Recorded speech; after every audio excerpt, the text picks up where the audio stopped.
नमस्कार दर्शक बंधु चलतु जान आज किसी टॉप न्यूज। जय जगन्नाथ सांग माने आम चैनल को आपन को पुणी थे स्वागत। आज श्रीक्षेत्र रे 4 दिनिया पंचुक व्रत आरंभ। आज श्रीक्षेत्र रे पंचुक व्रत आरंभ। आज कार्तिक मासर महापंचुक व्रत आरंभ होगा जाउछि। एथर 5 दिन नुह 4 दिन पंचुक व्रत हेबो।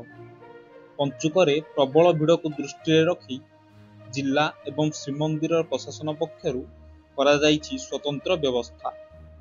केवल श्रद्धालु माने श्रीमंदिर सिंहद्वार रे प्रवेश करी अन्य द्वार रे प्रस्थान करि परिबे। मार्केट छक निकटरू स्वतंत्र बारिकेड करा जाइछि। श्रद्धालु माने बारिकेड देई सिंहद्वार रे प्रवेश करिवे। भिड़ नियंत्रण लागि पुलिस प्रशासन पक्षरु करा जाइछि स्वतंत्र व्यवस्था। पंचम नुहे एथर 4 दिन पंचुक। रास पूर्णिमा रे हेबो दुर्लभ राजराजेश्वरी बेश। एबेठू श्रीक्षेत्र रे लागिलाणी गहली। शृंखलित दर्शन पई मरचिकाट छकरू बैरिकेड व्यवस्था।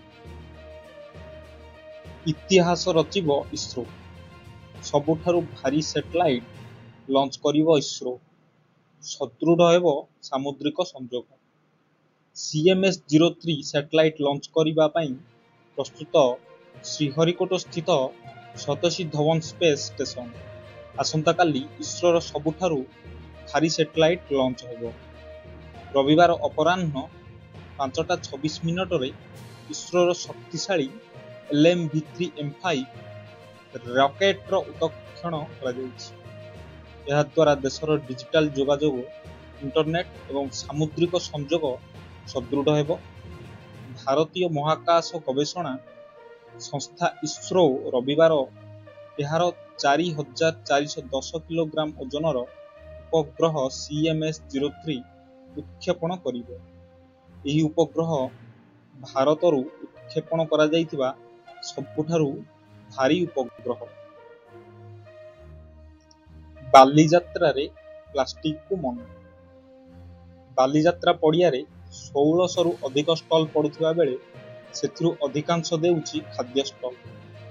परिवेश सुरक्षा को बालीजात्रा रे प्रशासन गुरुत्व देई एकक व्यवहृत प्लास्टिक उपरे कटकणा लगाइछि।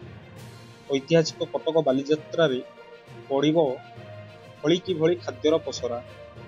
दही बरारु नै ठुंकापुरी माछ आंबिलरू नहीं फास्ट फूड एसबू खाइबा को लागिबो लोकंको गहली। बालीजात्रा रे भଳି कि भଳି सुस्वाद खाद्य स्टॉल रो भिड़ भितर परिवेश सुरक्षा को गुरुत्व देइछि कटक जिला प्रशासन। चलित वर्ष 1300 उपर बालीजात्रा पड़िया रे स्टॉल पड़ुछि। 1600 रु अधिक स्टॉल पड़ुथिबा बेले सेतिरु अधिकांश होछि खाद्य स्टॉल। परिवेश सुरक्षा को बालीजात्रा रे प्रशासन गुरुत्व देई एक व्यवहृत प्लास्टिक उपरे कटकणा लगाइछि। अर्थात बालीजात्रा रे आपण जहा भी खांतु किंतु आपण खाउथिबा पत्रटी प्लास्टिक होई नथिबो। नुआपड़ा उपनिर्वाचन। जय ढोलकियांको समर्थन रे बीजेपी राष्ट्रीय उपसभापति बैजयंत पंडांको डबल इंजिन विकास उपरे आलोकपात। राजनैतिक दृश्यपट तीव्र हेउथिबा बेले बीजेपी राष्ट्रीय उपाध्यक्ष तथा केन्द्रापड़ा सांसद बैजयंत पंडा शनिवार दिन निर्वाचन मंडली रे हेबाकु थिबा उपनिर्वाचन पई एक माराथन प्रचार करथिले। बेल्टुकुरी रे एक साधारण सभा को संबोधित करी वरिष्ठ नेता बीजेपी प्रार्थी जय ढोलकियांको पई भोट मागिथिले। डबल इंजिन सरकारंको लाभ उपरे गुरुत्वारोप करथिले।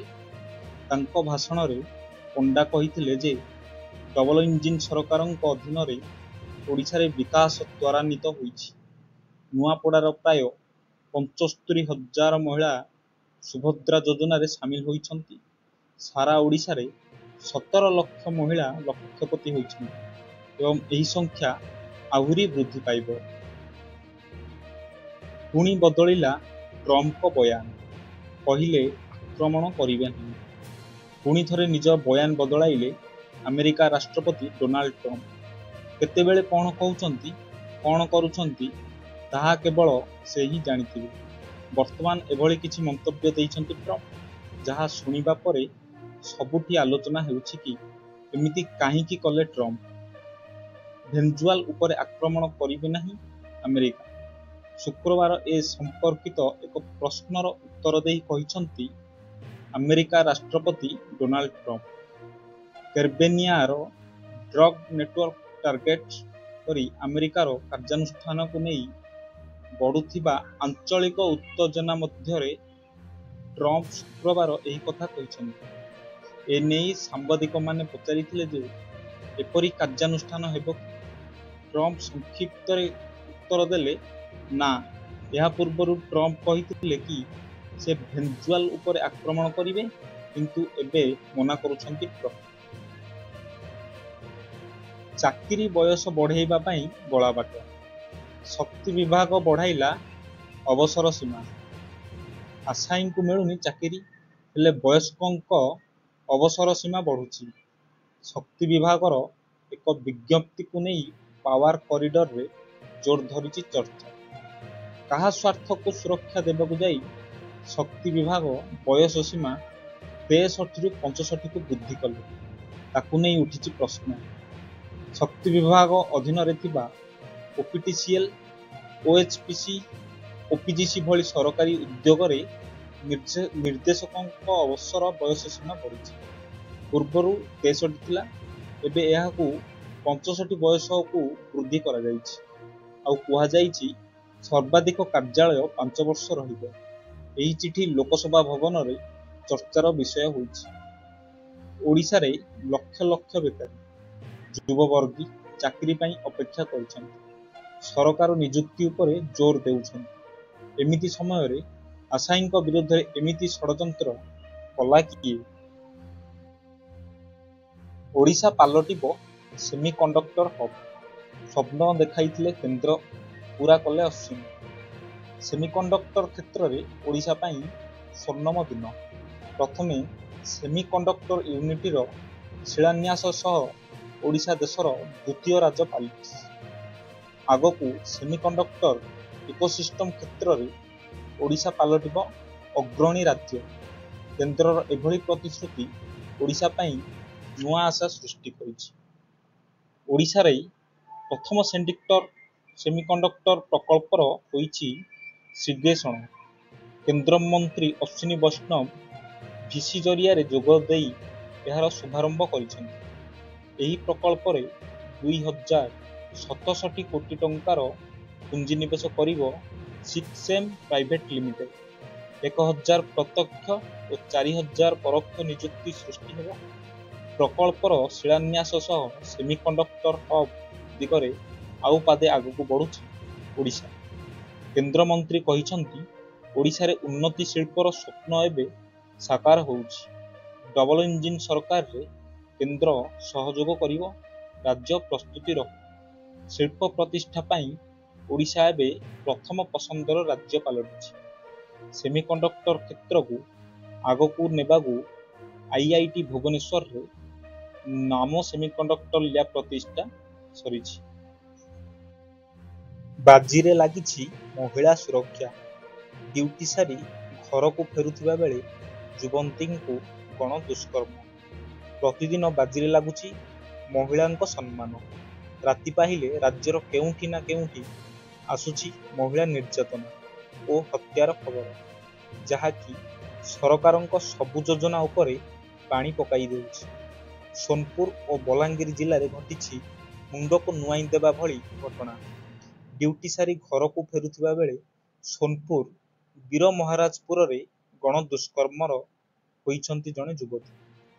ଅଭିଯୋଗ ଅନୁସାରେ ଯୁବତୀ ଜଣଙ୍କ ଏକ ଶୋରୁମରେ କାମ କରନ୍ତି। କାମ ସାରି ଘରକୁ ଫେରୁଥିବା ବେଳେ ବାଟରେ 3 ଯୁବକ ତାଙ୍କୁ ଅଟକାଇଥିଲେ। ମୁହଁରେ ସ୍ପ୍ରେ କରି ଜୋର ଜବରଦସ୍ତ ଉଠାଇ ନେଇଥିଲେ। ନିକଟରେ ଥିବା ଆଇଟିଆଇ କଲେଜ ପଛପଟେ ଗଣ ଦୁଷ୍କର୍ମ କରି ଅଚେତ ଅବସ୍ଥାରେ ଛାଡ଼ି ପଳାଇଥିଲେ। ଚେତା ଆସିବା ପରେ ଘରକୁ ଯାଇ ସବୁ କଥା କହିବା ପରେ ପରିବାର ଲୋକ ବୀରମହାରାଜପୁର ଥାନାରେ ଲିଖିତ ଅଭିଯୋଗ କରିଛନ୍ତି। ଅଭିଯୋଗ ଆଧାରରେ ପୁଲିସ 2 ଜଣଙ୍କୁ ପଚରାଉଚରା କରୁଛି। ଓଡ଼ିଶା ପୋଲିସର ଏସ୍ଆଇ ପରୀକ୍ଷା ଠକେଇ, ନେପାଳ ସୀମାନ୍ତ ଅଞ୍ଚଳରୁ ମାଷ୍ଟରମାଇଣ୍ଡ ଶଙ୍କର ପୃଷ୍ଟି ଗିରଫ। ଓଡ଼ିଶା ପୋଲିସ ସବ୍ ଇନ୍ସପେକ୍ଟର ନିଯୁକ୍ତି ପରୀକ୍ଷା ଠକେଇ ମାମଲାରେ ଏକ ବଡ଼ ସଫଳତା ହାସଲ କରି ଓଡ଼ିଶା କ୍ରାଇମବ୍ରାଞ୍ଚ ଶନିବାର ଦିନ ନେପାଳ ସୀମା ନିକଟରୁ ଉତ୍ତରାଖଣ୍ଡରୁ ମୁଖ୍ୟ ଅଭିଯୁକ୍ତ ଏବଂ ଅଭିଯୁକ୍ତ ମାଷ୍ଟରମାଇଣ୍ଡ ଶଙ୍କର ପୃଷ୍ଟିଙ୍କୁ ଗିରଫ କରିଛି। ସରକାରୀ ସୂତ୍ର ଅନୁଯାୟୀ ଠକେଇ ସାମ୍ନାକୁ ଆସିବା ପରଠାରୁ ଶଙ୍କର ପୃଷ୍ଟି ଫେରାର ଥିଲେ ଏବଂ ଗିରଫଦାରୀରୁ ରକ୍ଷା ପାଇବା ପାଇଁ ସେ ନେପାଳ ସୀମାରେ ଲୁଚି ରହିଥିବା ଅନୁମାନ କରାଯାଉଛି। ବ୍ୟାପକ ନଜର ରଖିବା ଏବଂ ସମନ୍ୱିତ ପ୍ରୟାସ ପରେ କ୍ରାଇମବ୍ରାଞ୍ଚ ଦଳ ତାଙ୍କୁ ସଫଳତାର ସହ ଟ୍ରାକ୍ କରି ଗିରଫ କରିଥିଲା। ଶଙ୍କରଙ୍କ ବିରୁଦ୍ଧରେ ଏସ୍ଆଇ ନିଯୁକ୍ତି ପ୍ରକ୍ରିୟାରେ ବଡ଼ ଧରଣର ଅନିୟମିତତା, ପ୍ରଶ୍ନପତ୍ର ଲିକ୍ ଏବଂ ଆସାମୀମାନଙ୍କ ସହିତ ଅବୈଧ ଆର୍ଥିକ କାରବାରର ଅଭିଯୋଗ ରହିଛି। ସୁଭଦ୍ରା ଯୋଜନା, ନୂତନ ହିତାଧିକାରୀମାନଙ୍କୁ ମାର୍ଚ୍ଚ 8ରେ ଆର୍ଥିକ ସହାୟତା ମିଳିବ। ଉପମୁଖ୍ୟମନ୍ତ୍ରୀ ପ୍ରବତୀ ପରିଡ଼ା ସୂଚନା ଦେଇଛନ୍ତି। ଓଡ଼ିଶା ସରକାର ଘୋଷଣା କରିଛନ୍ତି ଯେ ସୁଭଦ୍ରା ଯୋଜନା ଅଧୀନରେ ନୂତନ ହିତାଧିକାରୀମାନେ ମାର୍ଚ୍ଚ 8 ତାରିଖରେ ଆର୍ଥିକ ସହାୟତା ପାଇବେ। ସରକାରୀ ସୂଚନା ଅନୁଯାୟୀ ନୂତନ ଭାବରେ ଅନୁମୋଦିତ ପ୍ରାପ୍ତଗ୍ରାହୀତାଙ୍କୁ 2ଟି କିସ୍ତି ପାଇଁ ପାଣ୍ଠି ଯୋଗାଇ ଦିଆଯିବ। ଉପମୁଖ୍ୟମନ୍ତ୍ରୀ ପ୍ରବତୀ ପରିଡ଼ା କହିଛନ୍ତି ଯେ ଯୋଗ୍ୟ ମହିଳା ହିତାଧିକାରୀଙ୍କୁ ସହାୟତା ସୁଗମ ଏବଂ ସମୟ ସୀମା ମଧ୍ୟରେ ବଣ୍ଟନ ସୁନିଶ୍ଚିତ କରିବା ପାଇଁ ସମସ୍ତ ଆବଶ୍ୟକୀୟ ପ୍ରସ୍ତୁତି ସମାପ୍ତ ହୋଇଛି।